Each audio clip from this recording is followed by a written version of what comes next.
এক মুহূর্তের জন্য মনে হলো আমার শোলক আমাকে মা বলে ডাকছে। আপনার বসুন না। ওনাকে তো আগে কখনো দেখিনি। ও সরি, অ্যাকচুয়ালি ওনার সঙ্গে আপনাদের কারোর আলাপ হয়নি। উনি থানার বড় বাবু কৈলাস কাঞ্জিলাল। নমস্কার। আপনারা বসুন না। না না ঠিক আছে, যা না একটা চেয়ার নিয়ে আয়। এসবের কোনো দরকার নেই প্লিজ। ঠিক আছে, থ্যাংক ইউ। উনি কিন্তু খুব সাহায্য করছেন। উনি চাইছেন সত্যি যদি কোনো অপরাধী থাকে তাদের শাস্তি দেওয়ার। আমি আপনাকে বলছি, আমার মেয়ে মারা যাবার পেছনে না কারো নিশ্চয়ই হাত আছে। ওর ওই শাশুড়ি, ননদ, মামা, শ্বশুর কেউ ভালো না, কেউ ভালো না। দেখুন কেসটা কোর্টে গেছে, দেখা যাক কি হয়। আচ্ছা, আমরা খবর নিয়েছি যে এই গ্রামেও নাকি অনেক শত্রু ছিল। হ্যাঁ ছিল তো। ওই মনসা মামা কম কিছু করেছে নাকি? এক একটা আস্ত শয়তান। আমার শোলককে এর আগেও মারার চেষ্টা করেছিল। গ্রাম থেকে শহরে ওই গাড়ি করে মাল নিয়ে যাওয়ার সময় গাড়িতেও মেরে ফেলার চেষ্টা করেছিল, পারিনি। ওর সেই শাশুড়ি আর ননদের সঙ্গে হাত মিলিয়ে।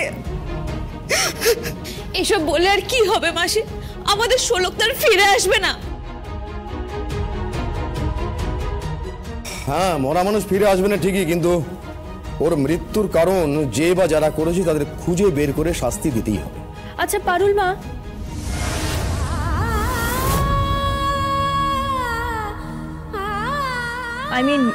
পারুল মাসি, আমি শুনলাম, মানে খবর নিলাম, এই গ্রামে নাকি শোলকের আরো শত্রু আছে।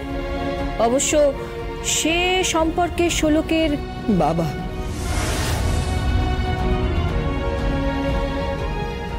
পতিত পাবন পোদ্দার নামে শুধু বাবা, বাবা নামের কলঙ্ক। আমি ঘেন্না করি এই লোকটাকে। প্লিজ প্লিজ আপনি একটু শান্ত হন। কি করে শান্ত হব? মানুষটা যদি আজ পাশে থাকতো তাহলে তো এই দিনটা দেখতে হতো না। কিন্তু আমি যে শুনলাম শোলকের বাবা, পতিত পাবন পোদ্দার, উনি নাকি একদম পাল্টে গেছেন।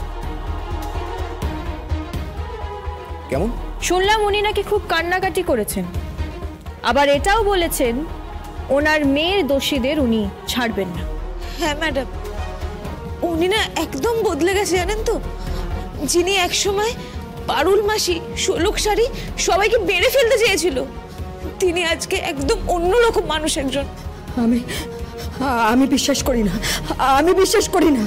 ও সব পারে। ও সেদিন আমার কাছে এসেছিল। যাবে না আমাকে, তুমি চলে যাও এখান থেকে। কি নিতে এসেছো? দূর হয়ে যাও আমার চোখের সামনে থেকে। তুই আমাকে মার, তুই মার পারুল, আমারে মার, আমাকে মার, যত পারিস আমারে মার পারুল, মার। আমি আমার মেয়েকে মেরেছি, আমি পাপী। তুই চিন্তা করিস না পারুল, তুই একদম চিন্তা করিস না। যারা মেরেছে তাদেরকে পতিত পাবন পোদ্দার ছাড়বে না। বাড়ির দালাল না, আজ থেকে বাপ হবে রে, শোলকের বাপ হবে। দেখুন, আপনি যেটা বললেন এই ঘটনার পেছনে ওনার কোনো হাত নেই, তবে ফরেন্সিক রিপোর্ট বলছে যে তুবড়িটা ফেটেছিল তার মধ্যে বিস্ফোরক ছিল। কিন্তু বাজি তো কিনেছিল শোলকের মামা শ্বশুর। হ্যাঁ, কিন্তু এক্স্যাক্ট কি হয়েছিল সেটার কোনো প্রমাণ না পেলে কিছু করা যাচ্ছে না। আসলে ওদের তো অনেক পয়সা, তাই ওরা ছাড় পেয়ে যাচ্ছে। ভুল বললে, আইনের কাছে সবাই সমান। হ্যাঁ, এখন বেল পেয়ে জামিন পেয়ে গড়াদের বাইরে আছে, কিন্তু যেদিন সমস্ত প্রমাণ আমাদের হাতে আসবে সেদিন যারা দোষী তারা সবাই সবাই গরাদের ওপারে থাকবে। আমার মেয়েটা তো আর ফিরবে না, আমার শোলকটা তো আর ফিরবে না। দেখুন পারুল দেবী, আপনাকে সান্ত্বনা দেওয়ার মতো আমার কোনো ভাষা জানা নেই। সন্তান শোক কি সেটা আমি বুঝি, তাও বলছি নিজেকে শক্ত রাখুন, আইনের প্রতি ভরসা রাখুন, আর ওনার প্রতি ভরসা রাখুন। আমার বিশ্বাস দোষীরা ধরা পড়বেই। ধরা তো পড়তেই হবে স্যার, না হলে বাংলার সাধারণ গৃহবধূরা যে অত্যাচারের শিকার হয় তা বন্ধ হবে না। আমি আপনাকে বলছি পারুল দেবী, আপনার মেয়েকে আমি সুবিচার পাওয়াবই, না হলে আমার নামও লক্ষ্মী রানী বটব্যাল নয়। আমরা আজকে আসছি, খুব শিগগিরই দেখা হচ্ছে। চলুন স্যার। আপনারা একটু চা খাবেন না? না না, ওসবের কোনো দরকার নেই। আপনারা চিন্তা করবেন না, শোলক মুখার্জির সুবিচার হবে। আর একটা কথা, জীবন কিন্তু থেমে থাকে না।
আপনারা আবার কাজ শুরু করুন।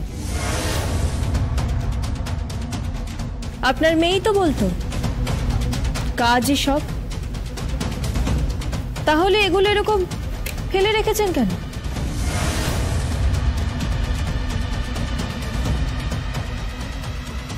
তুমি না, মানে আপনি এসব কি করে জানলেন? আমি মানে জানলাম মানে আপনি তো সেদিন বলেছিলেন না আপনার মেয়ের কথা বলতে গিয়ে। আমি বলেছিলাম বুঝি?